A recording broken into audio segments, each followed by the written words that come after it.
നിങ്ങളുടെ ഇഷ്ട പരമ്പരകളുടെ മുഴുവൻ എപ്പിസോഡുകളും ടെലികാസ്റ്റിന് ശേഷം എക്സ്ക്ലൂസീവായി സൺ നെക്സ്റ്റ് ആപ്പിലൂടെ കാണൂ. ഇന്ത്യൻ ഉപഭോക്താക്കൾക്ക് മാത്രം സൗജന്യം. ഈ വീട്ടിൽ എന്തൊക്കെയാ നടക്കുന്നത് അച്ഛമ്മേ? എനിക്കൊന്നും മനസ്സിലാവുന്നില്ല. അച്ഛമ്മയ്ക്ക് അങ്ങനെ തന്നെയാ തോന്നുന്നു മോനെ. മധുവാന്റി പണ്ട് പൂജയോട് കാണിച്ചിരുന്ന പോലെ തന്നെ വീണ്ടും തുടങ്ങിയിട്ടുണ്ട്. ഇതെവിടെ ചെന്ന് അവസാനിക്കുവോ അച്ഛമ്മേ? ഇതിങ്ങനെ പോയാൽ പറ്റില്ല. എന്തെങ്കിലും ഒരു തീരുമാനത്തില് നമ്മൾ ഉടനെ എത്തണം. അച്ഛമ്മേ, പൂജയോടുള്ള സമീപനം വളരെ മോശമായിട്ട് തുടങ്ങിയിട്ടുണ്ട്. ഇന്നത്തെ കാര്യം തന്നെ നോക്കി. ഈ വീഴ്ചയില് അച്ഛമ്മയ്ക്ക് എന്തെങ്കിലും പറ്റിയിരുന്നെങ്കിലോ? എന്റെ കാര്യം വിടുമോനെ, എനിക്ക് പ്രായമായി. ഇനി എന്ത് സംഭവിച്ചാലും ഇത്രേ ഉള്ളൂ. പക്ഷേ എന്റെ സ്ഥാനത്ത് പൂജമോൾക്കാണ് ഇത് വന്നെങ്കിലും. അത് അച്ഛമ്മ എന്നോടല്ല ചോദിക്കേണ്ടത്, മധുവാന്റിയോടാ. അമ്മേ,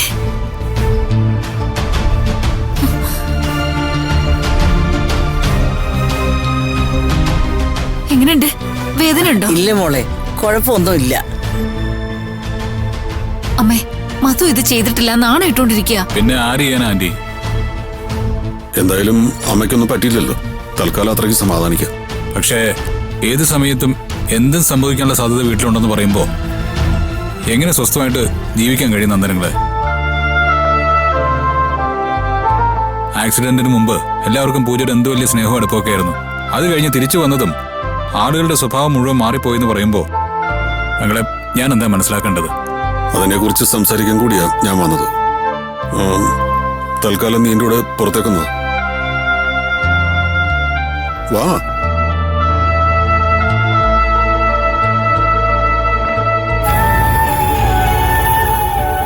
അരുണിമേ, പൂജ പറയുന്നത് മധു അവളെ മനഃപൂർവ്വം വീഴ്ത്താനായി. മനസ്സിലായമ്മേ.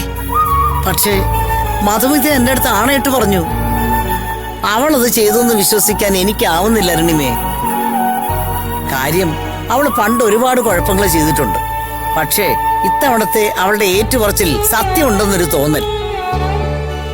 ആത്മാർത്ഥമായിട്ട് അവള് പറയുന്നെന്ന് എനിക്ക് തോന്നുന്നു. അമ്മേ, അപ്പൊ പിന്നെ ആരിതൊക്കെ ചെയ്തു എന്ന് അമ്മ പറയുന്നേ?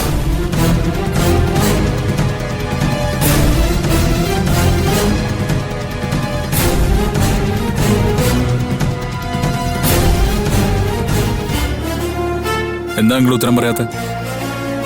അങ്കിള് പറയുന്നത് പോലെ മധുവാന്റി അല്ല ഇത് ചെയ്തതെന്ന് വിശ്വസിക്കാൻ ഞാൻ തയ്യാറാ. പക്ഷെ പകരം ആര് ചെയ്തു? പൂജ. ഒരിക്കലും പൂജയുടെ ഭാഗത്തുനിന്ന് അങ്ങനെ ഉണ്ടാവില്ല. അപ്പൊ പിന്നെ ആര്? ചിലപ്പോ അബദ്ധത്തിൽ അവിടെ എണ്ണ വീണുപോയതാണെങ്കിലോ? അബദ്ധത്തിൽ വീണ എണ്ണയുടെ ബാക്കിയുമായി ആ കുപ്പിയായിട്ട് മധുവാന്റി അടുക്കളയിൽ പോയതെന്തിനാ? അങ്ങളെ, പൂജ ഇവിടെ നിന്ന് ഒഴിവാക്കാനുള്ള ഒരു ശ്രമം പല രീതിയിൽ ഇവിടെ നടക്കുന്നുണ്ട്. ഞാനൊരു കാര്യം ചോദിക്കട്ടെ? കുറച്ചു ദിവസം പൂജ അവിടെ ഞങ്ങളോട് വന്നിക്കട്ടെ. എന്തിന്? അല്ല, ആക്സിഡന്റിന് ശേഷം അവൾക്ക് എന്തെങ്കിലും സംഭവിച്ചിട്ടുണ്ടെങ്കിൽ അത് ഞങ്ങൾക്കും കൂടി ക്ലോസ് ആയിട്ടൊന്ന് വാച്ച് ചെയ്യാമല്ലോ. അങ്ങൾ എന്താ ഉദ്ദേശിക്കുന്നത്? ചിലപ്പോ പൂജയുടെ ഉള്ളിൽ സംഭവിച്ചിട്ടുള്ള എന്തെങ്കിലും മാനസിക പ്രശ്നങ്ങളാണെങ്കിലോ? ചെയ്യുന്നത് എന്താണെന്ന് അറിയാതെയും മനസ്സിലാക്കാതെയും ഒരു പക്ഷെ അവൾ തന്നെ. അങ്ങളെ സ്വന്തം മകളെ പറ്റിയാണ് ഇങ്ങനെയൊക്കെ സംസാരിക്കുന്നത്. അത് മറക്കണ്ട. പൂജയ്ക്ക് ഒരു പ്രശ്നവുമില്ല. പ്രശ്നമുള്ളത് അവള് തിരിച്ചു വന്നത് സഹിക്കാൻ പറ്റാത്ത മറ്റു ചിലർക്കാ. അത് ഞാന് ആർക്കാണെന്ന് കണ്ടുപിടിച്ചോളാം.